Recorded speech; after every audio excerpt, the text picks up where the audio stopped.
বড়া খতম হব এটা বন্ধ হব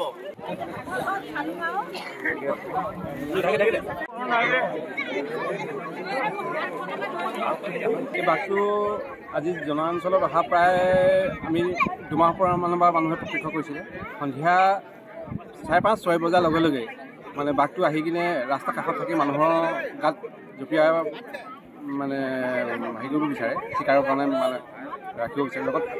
ইতিমধ্যে আমি গম পাইছোঁ যে এইটো এটা মতা বাঘহে কিন্তু আমি কিছু লোকে প্ৰত্যক্ষ কৰিছে যে তাত পোৱালি থকাও আছে গতিকে পোৱালি থকা হোৱাৰ লগে লগে ইয়াত আৰু এটা যে বাঘ আছে আমি সেইটো কাৰণে আমি স্পষ্ট হ'ব পাৰিছোঁ কাৰণ পোৱালি থকাৰ কাৰণে সেইকাৰণে মতা বাঘৰ লগত পোৱালি কেতিয়াও নাথাকে গতিকে মাইকী বাঘ এজনী আৰু ইয়াত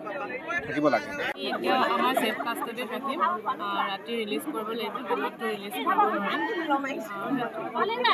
কেতিয়া ফটা হৈছিলে পিঞ্জৰাটো 23 তাৰিখে পাতিছে